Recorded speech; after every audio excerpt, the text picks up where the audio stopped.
একটু দেখো হাত দেখো হাত দেখো দেখি চুলকায় না কোন জায়গাটা বেশি চুলকায় এই একটা পায়ে আছে নাকি আরো আছে না পেটের মধ্যে আছে মানে পুরো শরীরে চলাইতেছে এখন হ্যাঁ বেশি পায়ে এই পায়েরগুলো বেশি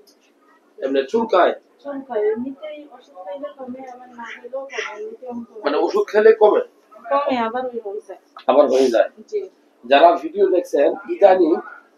বিশেষ করে করোনা ভাইরাসের পরে মানুষের শরীরে এনার্জির পরিমাণ বেশি ঠিক না হ্যাঁ তো আসলে আপনার শরীরে যদি এরকম লাল লাল হয় চাকা চাকা হয় গোল গোল হয় রিং রিং হয় ঠিক আছে এটা কিন্তু দুই তিনটা কারণে হইতে পারে নরমালি এটা স্কিন ডিজিজ চর্মরোগ সোয়াশে হইতে পারে একজন থেকে আরেকজন আসতে পারে পরিবেশের কারণে হইতে পারে খাবার থেকে হয়ে এনার্জি হয়ে অনেক সময় হইতে পারে অপরিষ্কার কাপড় চোপড় পরলে হইতে পারে যাই হোক এই রোগগুলো চিকিৎসায় ভালো হয় এখন যদি আপনি ওই ওষুধ বা মলম লাগানোর সময় শুধু যেই জায়গায় ওই জায়গায় লাগাতে হবে না ওই জায়গার বাহির দিয়েও লাগাইতে হবে ভালো অংশটা লাগাইতে হবে আর যখন ভালো হয়ে যায় এর পরেও 15 দিন ওষুধ খাওয়া উচিত